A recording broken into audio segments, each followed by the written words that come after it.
जय श्री कृष्ण। श्रीमद् भगवद गीता तृतीय अध्याय कर्म योग। अर्जुन उवाच जयायसि चेत् कर्मणस्ते मता बुद्धि जनार्दन तत्किं कर्मणि घोरे मानियोजयसि केशव। अर्थात अर्जुन कहते हैं, हे जनार्दन, यदि आप कर्म की अपेक्षा ज्ञान को श्रेष्ठ मानते हैं तो फिर मुझे इस घोर कर्म यानी कि युद्ध में क्यों लगा रहे हैं।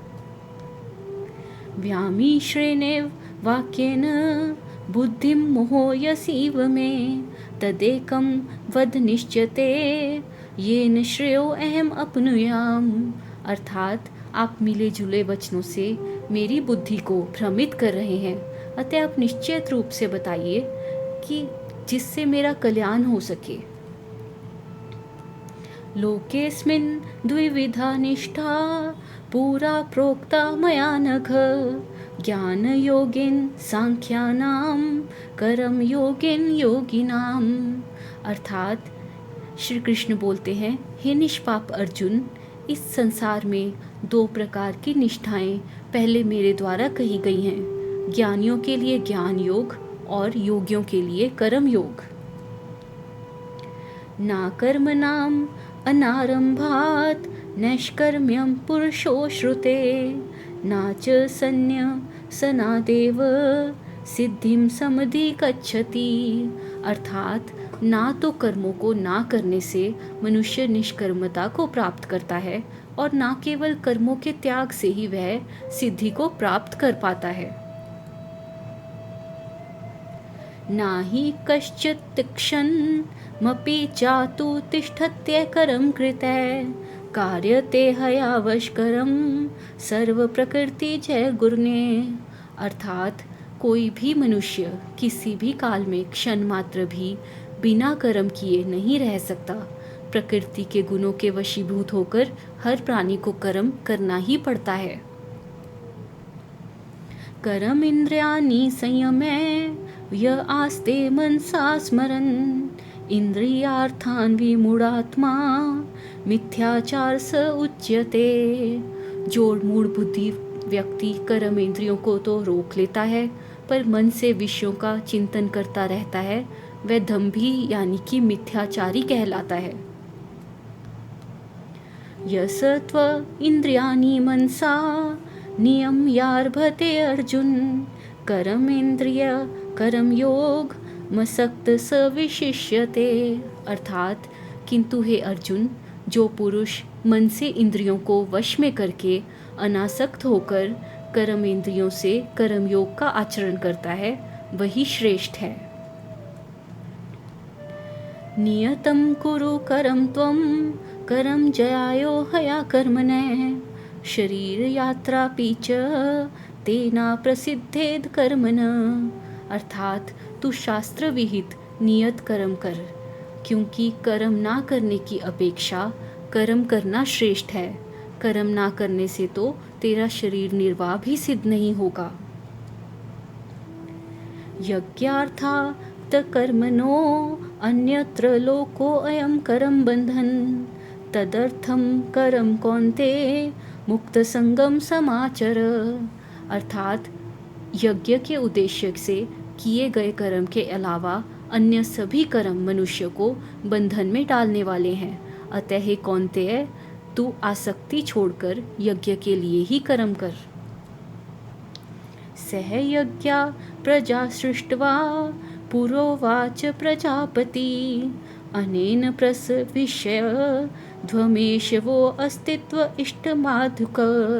अर्थात सृष्टि के आदि में प्रजापति ब्रह्मा ने यज्ञ सहित प्रजाओं की रचना की और कहा कि तुम इस यज्ञ के द्वारा वृद्धि को प्राप्त हो, ये तुम्हारे लिए अभीष्ट फल देने वाला हो।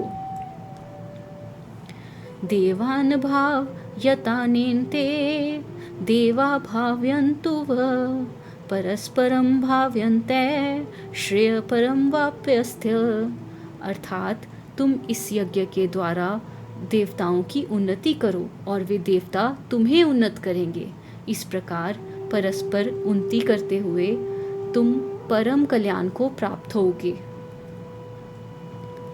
इष्यतान् भोगान् हि वो देवा दास्यन्ते यज्ञभाविता तैर्दत्तान् अप्रदायिभ्यो भुक्ते स्तेन एव स।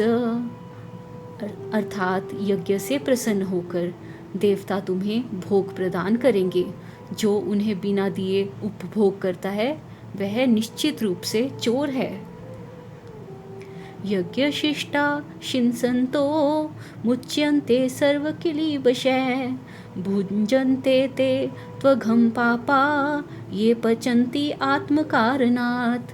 अर्थात यज्ञ का शेष खाने वाले सज्जन सभी पापों से मुक्त हो जाते हैं, किंतु जो पापी केवल स्वयं के लिए भोजन पकाते हैं वे निश्चित रूप से पाप ही खाते हैं। अन्नाद् भवन्ति भूतानि पर्जन्यादत् संभवा यज्ञाद् भवति पर्जन्यो यज्ञकरं समुद्भव। अर्थात संपूर्ण प्राणी अन्न से उत्पन्न होते हैं। अन्न की उत्पत्ति वर्षा से होती है, वर्षा यज्ञ से होती है और यज्ञ कर्म से उत्पन्न होता है। करम ब्रह्मोपधवं वृद्धि ब्रह्माक्षर समुद्भवम तस्मात् सर्वगतं ब्रह्मा नित्यं यज्ञ प्रतिष्ठितम। अर्थात कर्म को वेदों से उत्पन्न जान और वेदों को अविनाशी परमात्मा से उत्पन्न जान। इसलिए सर्वव्यापी परमात्मा सदा यज्ञ में प्रतिष्ठित रहते हैं। एवं प्रवर्तितं चक्रम नानु वर्त्यति हय अगायुरिन्द्रियारामो मोघम पार्थ स जीवति। अर्थात जो इस प्रकार सृष्टि के चक्र के अनुसार नहीं चलता वह इंद्रियों का दास और पाप में जीवन जीने वाला पुरुष व्यर्थ ही जीवित रहता है।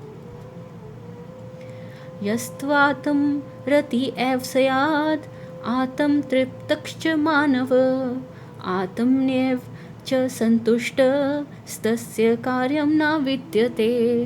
अर्थात लेकिन जो मनुष्य आत्मा में ही आनंदित, आत्मा में ही तृप्त और आत्मा में ही संतुष्ट है उसके लिए कोई भी कर्तव्य शेष नहीं रहता।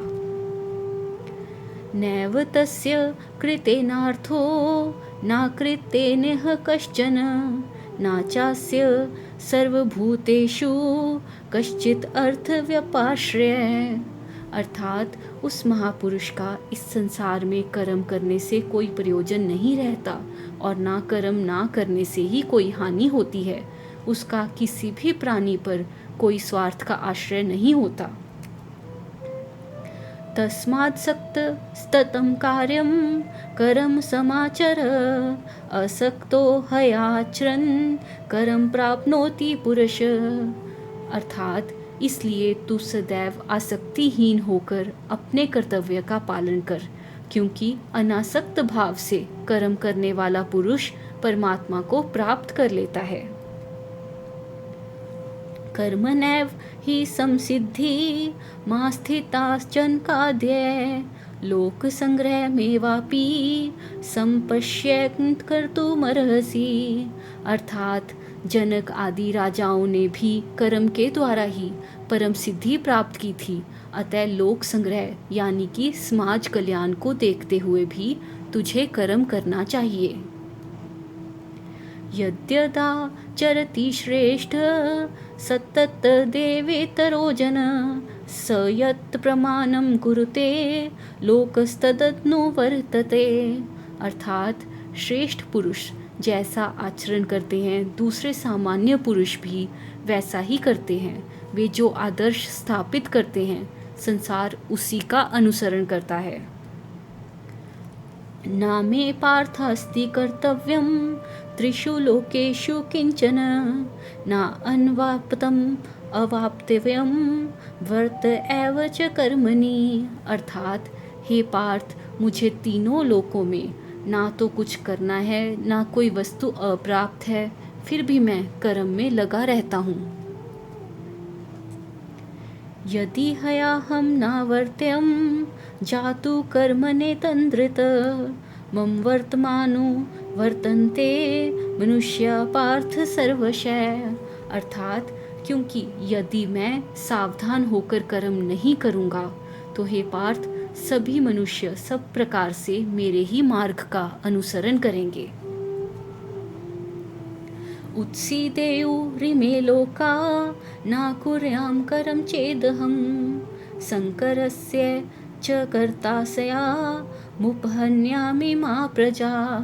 अर्थात यदि मैं कर्म ना करूं तो ये सभी लोग नष्ट भ्रष्ट हो जाएंगे, तब मैं वरन संकर्ता का कारक बनूंगा और इस प्रजा का विनाश करने वाला होऊंगा। सक्ता कर्मण्य विद्वांसो यथा कुर्वन्ति भारत कुर्यात् विद्वान तथा सक्त चिकीर्षु लोक संग्रहम्।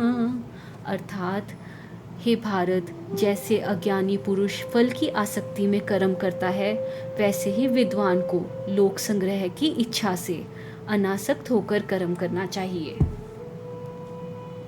ना बुद्धि भेदम जन येत ज्ञानम करम संगिनाम जोशयेत सर्व कर्माणि विद्वान युक्त समाचरन।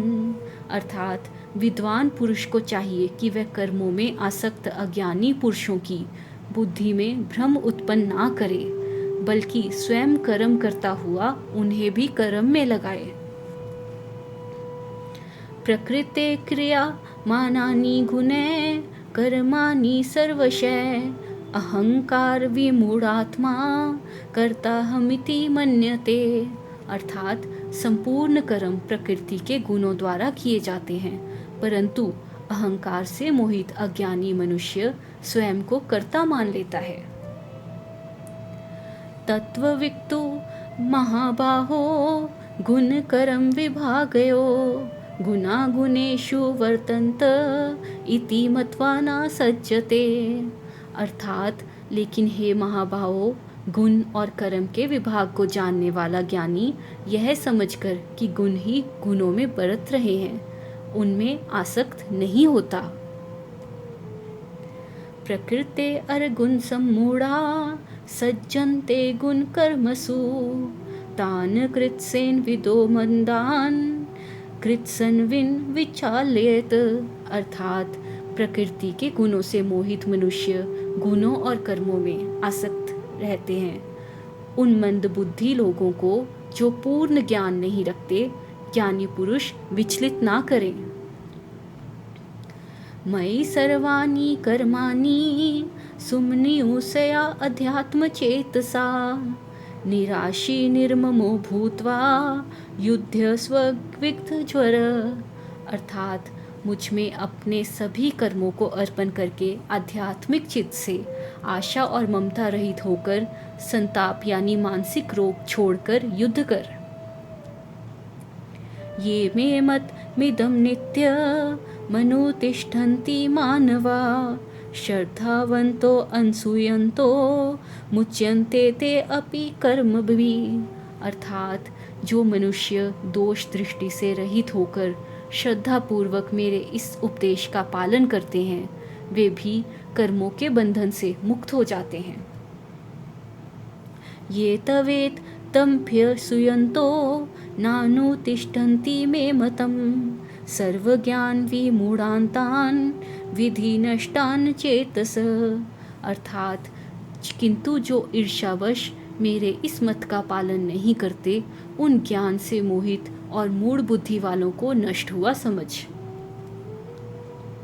सदृश्यं चेष्टते स्व सया प्रकृते अर्ज्ञानवानपि प्रकृतिं यान्ति भूतानि निग्रह किं करिष्यति। अर्थात ज्ञानी भी अपनी प्रकृति के अनुसार चेष्टा करता है। सभी प्राणी प्रकृति को प्राप्त होते हैं, तो फिर हठ क्या करेगा, निग्रह क्या करेगा। इंद्रियस्य इंद्रियस्यार्थे राग द्वेषो व्यवस्थितो तर्योन् वशमागच्छतो हयास्या परिपन्थिनो। अर्थात प्रत्येक इंद्रिय के विषय में राग और द्वेष छिपे हुए हैं। मनुष्य को उनके वश में नहीं होना चाहिए, क्योंकि वे दोनों उसके मार्ग में बाधक हैं।